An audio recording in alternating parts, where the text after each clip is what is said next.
Arratsaldeon. Bueno, gai ordeku, ikusten duzu ez, deku 14 puntu eta erreguek eta galderak. Baina hortik aparte, sartu medire puntu bi. Bata da berdintasun plana, eta beste bat, da mozio bat, Gernika gogoratuzek aurkeztute, da hor dauz zuzendarize, Maria Ojanguren, eta berak azalduko deu, baiaketan deneen, hori mozio hori. Bueno, ziera momentzeko. Atxaldeon, lehenengo puntua, 2025 urtarrilaren 14ko saioaren akta honestea. Onartuta. Eta orain urgentzia boskatu beharko genuke. Bai, batera ingo dugu.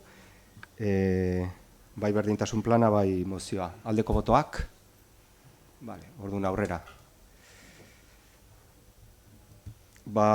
Berdintasun plana, lehenengo berdintasun plana onartzera pasako gara. Gernikako udalak emakumeen eta gizonen arteko berdintasunaren aldeko konpromiso sozial eta instituzionala hartu du. Baita ere, emakumeen eta gizonen berdintasunerako martxoaren 1/1/2022 legediarekin bat egiten du. Horrezagatik, 2024 urtean, lehenengo barne berdintasunaren plana egiteko prozesua martxan jarri zuen. Modu paraleloan, 2024ean, berdintasun batzorde teknikoa jarri zen martxan, sindikatu bakoitzeko eta alderdi politiko guztietako ordezkariak osatuta. Bertan, bildutako informazio kontrastatu da, bai eta ikuspegi beretik abian jarri behar diren helburuak eta ekintzak ere. Gernikako udalean, emakumeen eta gizonen arteko aukera berdintasuna lotzeko bidea, maila eta lan eremu guztietan. Hau guztiagatik, Gernika Lumoko udalaren eta haren erakunde autonomoen berdintasunerako lehenengo barne plana onartzea da osoko bilkura honetara ekartzen dugun puntua. Nonok badeko zer esateko honen ganien. Batxe bosketengo du. Aldeko botoak. Batez orduan.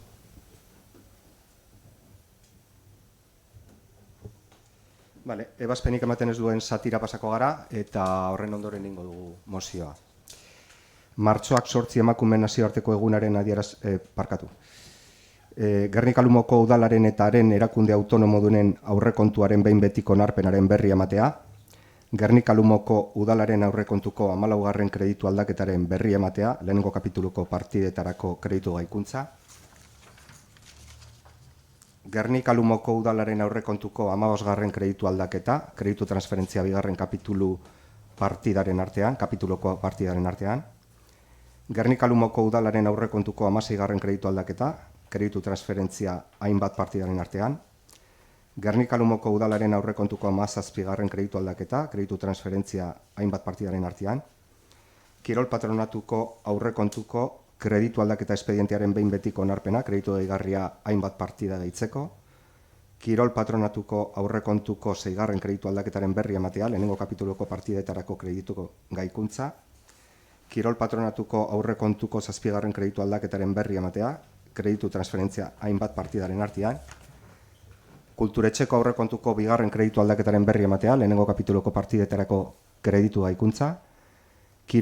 Kulturetxeko aurrekontuko 3. kreditu aldaketaren berri ematea, kreditu transferentzia hainbat partidaren artean. Lanbide ekimenak zentruko aurrekontuko 3. kreditu aldaketaren berri ematea, kreditu transferentzia hainbat partidaren artean. Eta azken bilkuratik alkatetzak egindako dekretuen berri ematea.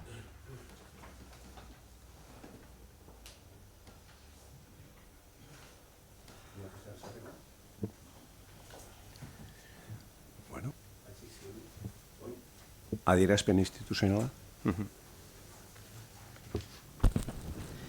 Martxoaren 8an, emakumeen nazioarteko egunean, emakumeen eta gizonen arteko berdintasun erreal eta eraginkorrarekin dugun konpromisoa irmoki berresten dugu Gernika Lumoko udaletik. Printzipio demokratiko hori ukaezina da, eta gizarte justu, aske eta kohesionatu baten funtsesko zutabea. Gaur, ahotsa irmo altzatzen dugu berdintasuna defendatzeko eta aldarrikatzeko. Bere diskurtsoa sokoratzen eta zalantzan jartzen ari baita komunikabideetan, sare sozialetan eta modu kezkagarrian giza harremanetarako eguneroko espazioetan.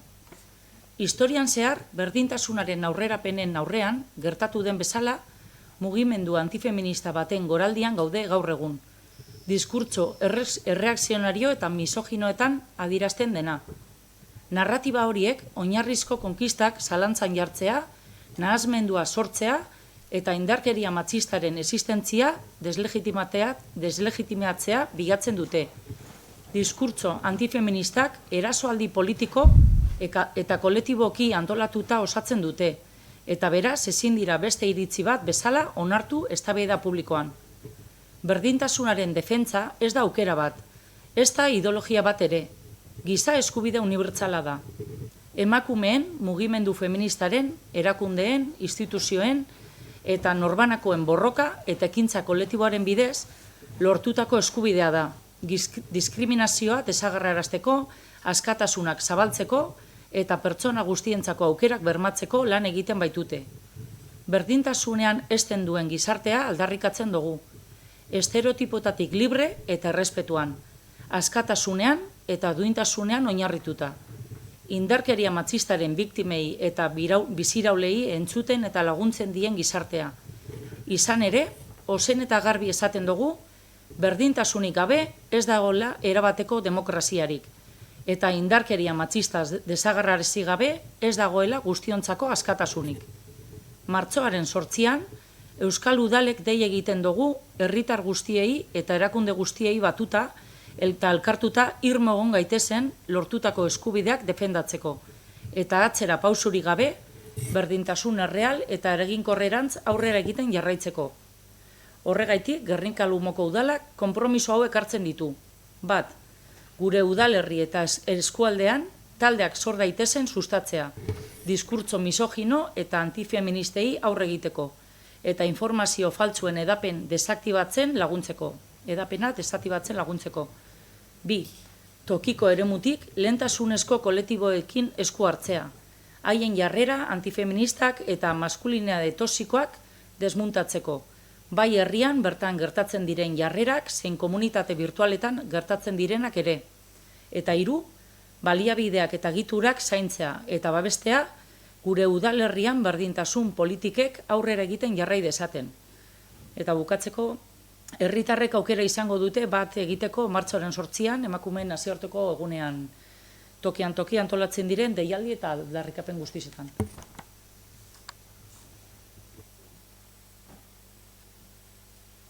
Ondo, hori mozioango dugu?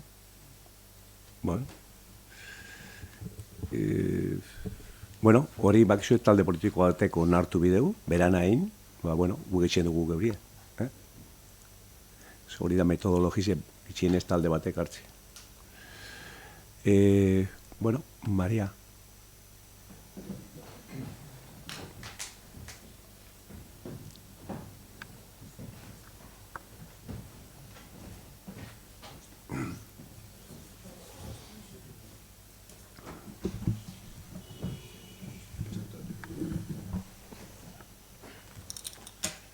Arratsaldeon guztioi. Hasi baino lehen eskerrak eman naiz dizkiot guztientzako herria talde politikoari, arma nuklearraren debekoari buruzko itunaren aldeko mozioa berea egiteagatik. Orain dela egun batzuk, udal mozioa aurkezteko dokumentazioa bidali nuen. Beraz, gaur egiten den osoko bilkurarako testu txiki bat prestatu dut itun horren garrantzia azpimarratzeko. Nazio Batuek 2017ko uztailaren 7an arma nuklearren debekoari buruzko ituna onartu zuten, eta 2021ko urtarrilaren 22an ituna indarrean jarri zen. Arma nuklearrak erabat debekatzen dituen eta pertsonei eta lurraldei egindako kaltea aitortzen dien nazioarteko lehen ituna da. Gizarte zibilak nazioarteko erakundeekin eta hainbat gobernuarekin lankidetzan segurtasun nuklearrari buruzko eztabaida birplanteatzea lortu du. Disuasio nuklearra oraindik pentsamendu estrategikoan eta segurtasun globaleko politiketan nagusi den mundu honen aurrean, Tepanek armen eta entzailu nuklearren aurkako arauak indartzen dituen tresna da. El Tratado sobre la Proliferación de las Armas Nucleares, TEPAN, cuenta con la adhesión de 93 países y son 123 las ciudades del Estado las que han firmado la moción que hoy se presenta aquí. Cada moción municipal firmada fortalece una arquitectura que tiene como objetivo consolidar la norma para que las armas nucleares sean políticamente indefendibles. Es cierto que queda mucho camino por recorrer, por ello queremos poner en valor el ciclo del desarme humanitario. El impulso de la sociedad civil ha logrado la consecución de distintos tratados en colaboración con los gobiernos y las instancias internacionales. En 1972 se logró la prohibición de las armas biológicas. Las armas químicas se prohibieron en 1993, las minas terrestres en 1997, las municiones de racimo en 2008 y las armas nucleares en 2017. Hala ere, ez da nahikoa. TEPAN itunak bere helburua lor dezan, munduko estatuek modu aktiboan bat egin behar dute. Eta hiriek zeregin garrantzitsua dute mundu bidezkoago, baketsuago eta arma nuklearri gabekoaren alde egiteko. TEPANek giza segurtasun eta ingurumen segurtasun paradigma berri bat dakar. TEPAN ituna ez da tratatu bat soilik. Duintasun, justizian eta itxaropen oinarritutako armagabetxe nuklearrerako bidea da. 2026ko azaroan, TEPAN sinatu duten 95 estatuak Nazio Batuetako New Yorken bilduko dira. Espainiako gobernuak oraindik ez du sinatu. Horregaitik, Gernikako Lumoko udalari eskatzen diogu, Estatu Espainiareko gobernuari eskatzea sina eta berrez dezala Nazio Batuek onartutako arme nuklearren debekuari buruzko ituna. Etorkizuna kooperazioarekin eta itxaropenarekin eraikitzen da. Arma nukleari gabeko mundu bat beharrezkoa izateaz gain, posiblea dela uste dugu. Eskerrik asko.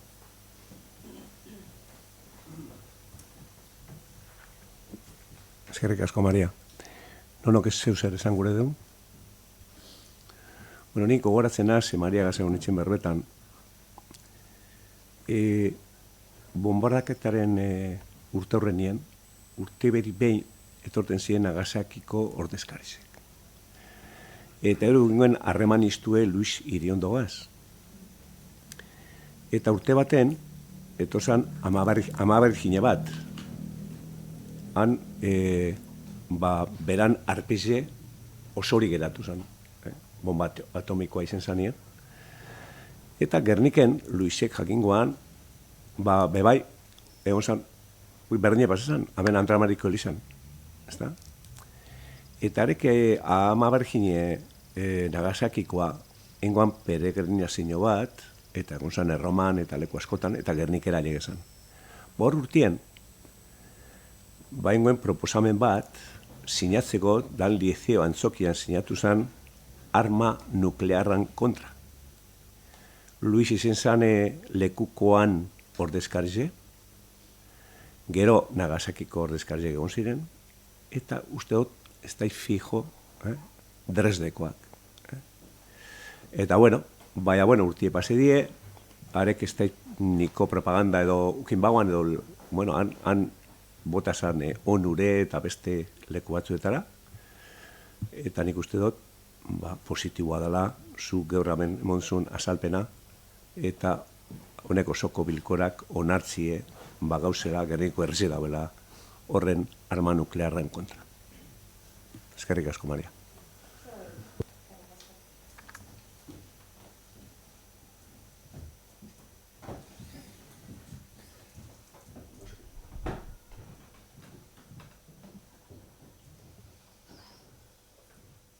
Bale, boskatuko du orduan.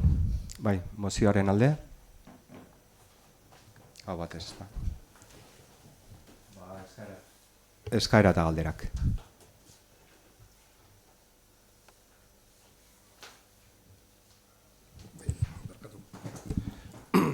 Galderatxu bat edo bi.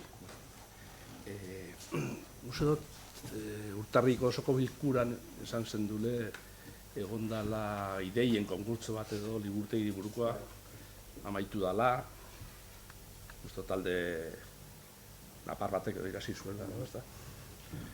Eta bai horri berrigi, jo ez deko ibilaztopetan web horri aldean, eta ez dakigu ezer horri buruz, ez dakit proiektuan badagoen, erakutziko badozuen, batzorderik egingo badan horri buruz, ez dakit zean izango dan, ez jakin ze kronograma dozer segiriko dan, eta gero uste dut bebai, bulik esan zuela, prozesu parte hartzaile bat hasiko da horri buruz.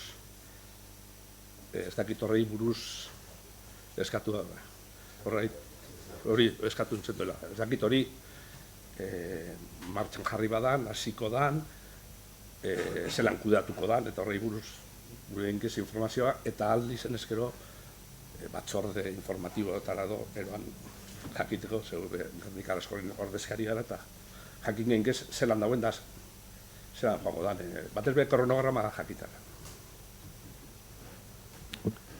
Bai, hor egon zan konkursoa, igez enzan konkurso hori, engenun berba, horren ganien amen, Holanda, zeu esan zuen moduen. Eta presente ziren 13 uste dut. Eta, bueno, hor esan jure duet, eta irebazliek izen ziren napar batzuk. Da, oinarrizetan, hor konkurso horretan, eran arkitektoak, horretan basietan ipinegoan zelan izen bideuen, ezta? Holanda guztibe, horreri zeuzelako aportazioen bihar baiako engotxako. Zueri entzun, dan hori entzun. Eurge irabaziguen konkursoa, eta deke epe bat, ez da joan fijo zemadan, zezaten baute, azte bete, igual izango debi, proiektu hori etxeko. Da gero, lisita senyora atarateko. Bai, bedeku pendiente, holako azalpen bat etxeko arkitektuak endizela, segaitxik irabaz dauen konkursua horrek, eta zelakoa dan plantiedan proiektu hori. Ia datorren hastien posible bada, datorren hastien, deitzuko da, komisio horretara asatzeko eta aportazioak itzeko bai.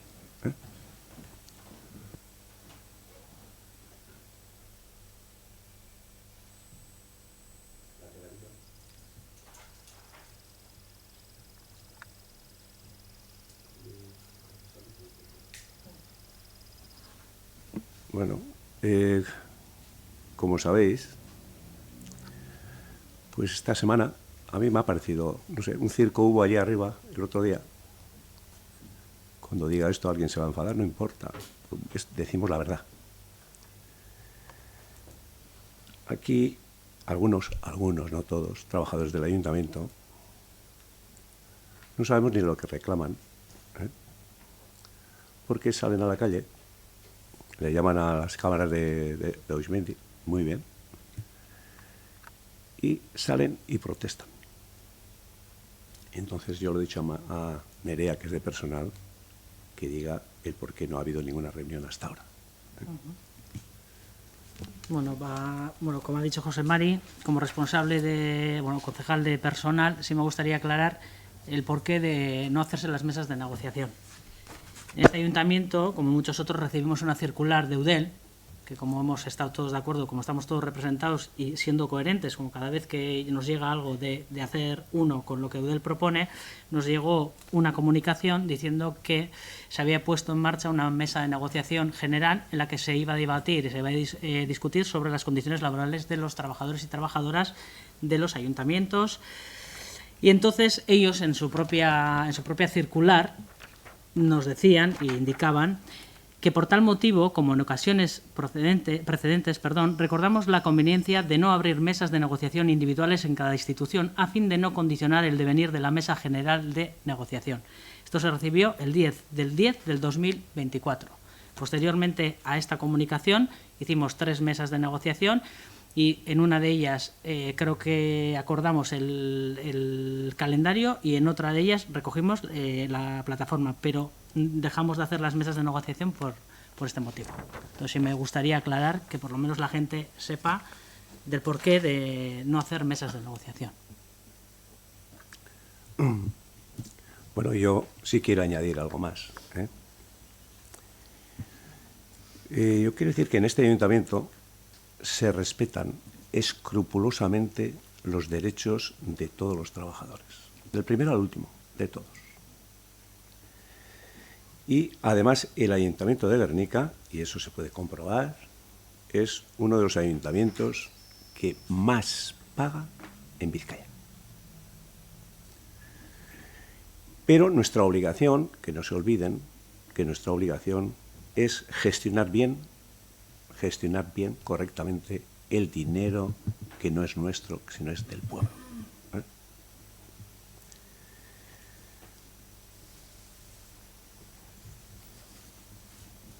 Bueno, se puede hacer la comparativa con cualquier pueblo. Y voy a dar 2 o 3 datos. Y voy a hacer, y ya me pueden perdonar los de Bermeo, la comparativa con un pueblo de similar número de habitantes, parecido por ser el más próximo a nosotros.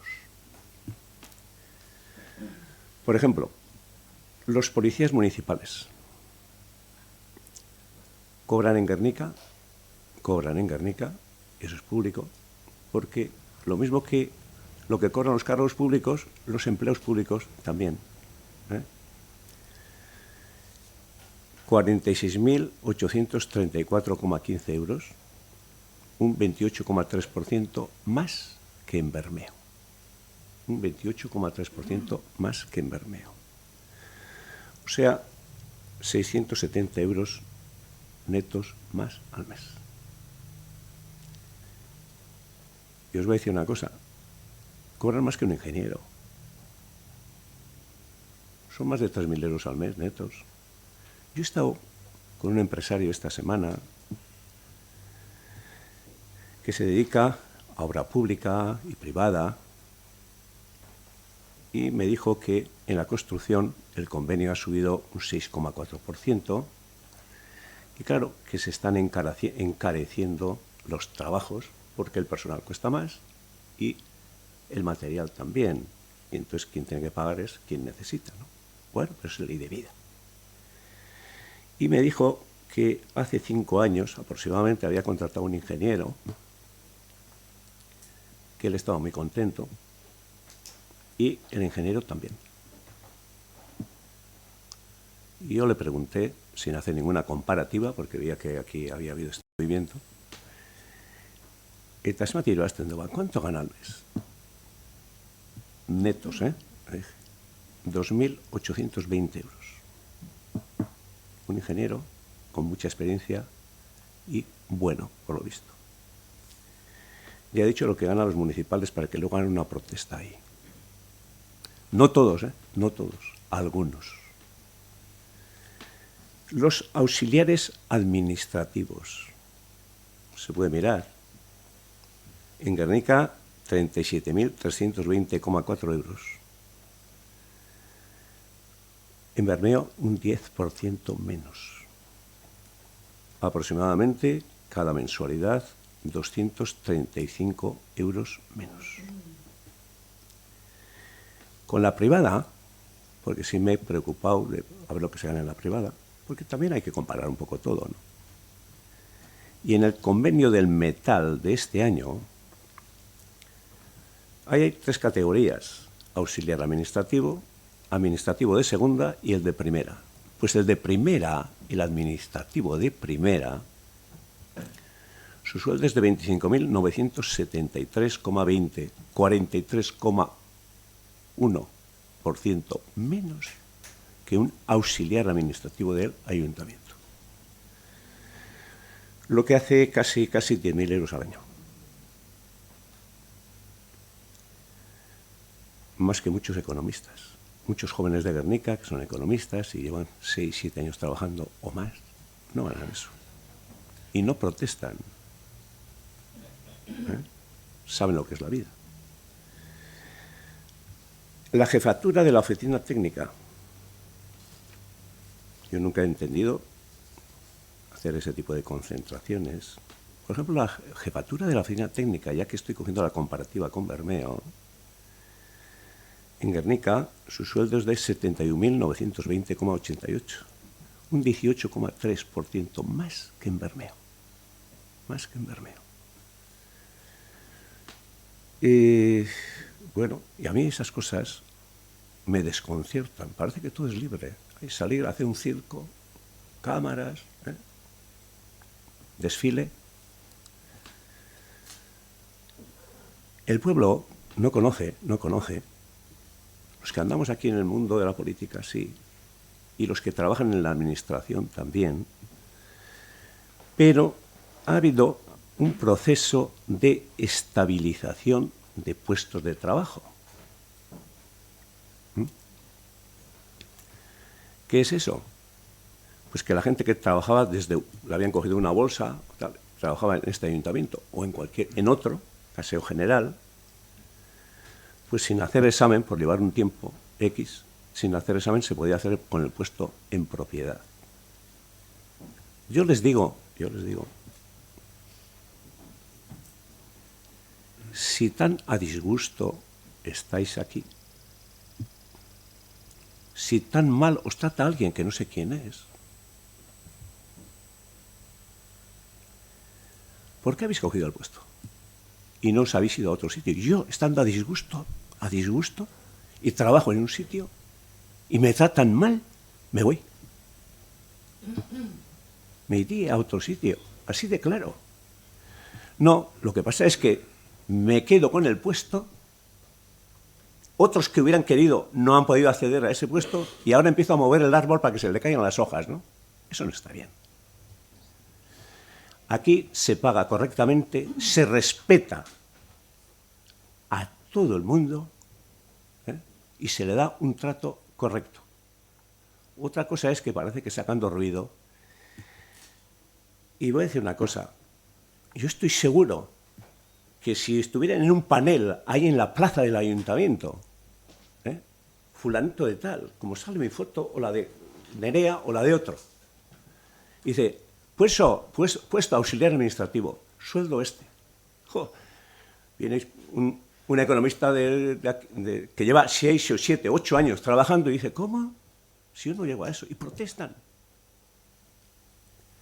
La gente del pueblo debería ver aquí cómo se trata a la gente, a los empleados, con toda la corrección que merecen, toda, absolutamente toda. Posiblemente, con lo que yo he dicho, digan, mira, qué cara dura. No, cara dura no. Yo tengo aquí la obligación de gestionar bien los recursos de Guernica. Y se les trata, repito, muy bien, bien, como hay que hacer, y se les paga bien. Entonces, ¿dónde está el problema? No quiero una mesa de contratación, pero si Eudel, que es la asociación de todos los municipios de Euskadi, y ahí están representados todos los partidos políticos, dice lo que ha dicho Nerea, nosotros no vamos a ir por nuestra cuenta. Nosotros actuamos con mucha seriedad y respetando las instituciones de este país. Bueno, y no voy a decir más porque sí me enfado un poquito no, hasta más, porque, hombre, que hagan esos paseillos cuando hay gente que tiene que ir a madrugar a ganar mucho menos que eso y venir aquí. Si aquí tienen, en la administración hoy en día se dan todas las facilidades, todas. Y bueno, pues yo decirles que nosotros no cambiaremos, seguiremos tratándoles bien, como se merecen,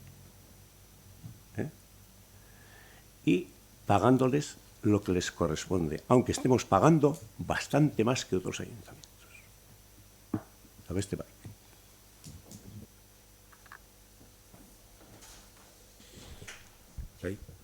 Arratsaldeon, ez dut erantzungo, ez da, zera. Nik uste egize dela administrazio publikoan baldintzak onak direzela. Nik ez nekez jarriko bestien baldintzak berantza joatia, ia beste danok administrazioko baldintzetan lan egin aldugun. Baina nik zut aldarrikapen horretan ez doazela bakarrik gai ekonomikoak. Eta horren adibide da, aurrekontuetan onartu dugun partida bat lanpostuen balorazioa egiteko. Nik uste dut antolaketa eta horrelako gauza bepa dauzela.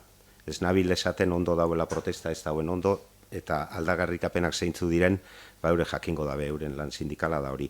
Baina nik uste dut bai, agian lan balorazio hori, lanpostuen balorazio egitea, lagundu aldauela. Balorazio bat eitzen danien, iselei urtetie positibo edo negatibo, bai. Se habían pensado, no, vamos a valorar los puestos de trabajo, va a ser subir. Y si es al revés, ¿qué pasa? O sea, que guk hori kompromiso hartu gendun, da hori beteko dugu.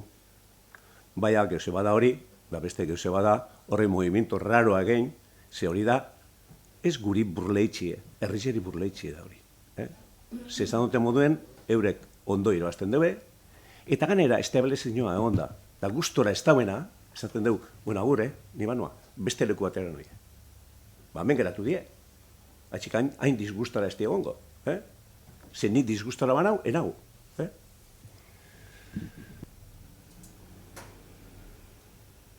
Bueno, ba, besterik ez badau, ba, amaitxute, bueno, geuzetxuet, zangotzuet.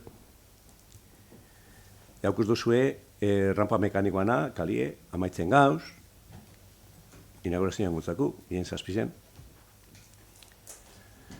Da gero, aprobuen duzen proiektuak, areke Juan Calzada, urbanizazioa, ajudiketa dau, bestike bason handiz jabaitzie, amplietie eta estaltzie badago aprobeta.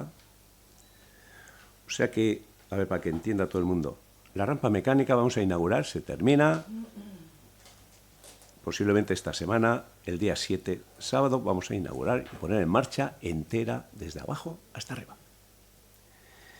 La urbanización en Juan Calzada, desde la Cruz Roja hasta la tienda de Barandiarán, que ya hemos hablado más de una vez, ya está adjudicado. Ahora tienen que hacer pues, el replanteo y esas cosas, que empezarán las obras pues, posiblemente en un mes o así, porque eso suelen tardar. La cubrición de las pistas de Mestiquevaso y la ampliación con una zona de calistenia ya está adjudicado también. El proyecto de colocar 272 placas fotovoltaicas en Santanape, en las instalaciones deportivas, también está en marcha. Ya está adjudicado. El puente de Recagala, del corte de la ría, pues también está adjudicado. Y bueno, pues algunas tardarán un poco más en salir, en empezar, pues depende cuánto. Sabéis que cuando adjudicas una obra, ya viene el arquitecto con el aparejador, hacen los replanteos con la empresa y suelen tardar un periodo en iniciar, pero empezarán las 4 aproximadamente, pues bueno, la de la urbanización es más sencilla, esa empezará antes que las otras. Pues nada, para que sepáis. Beste barik.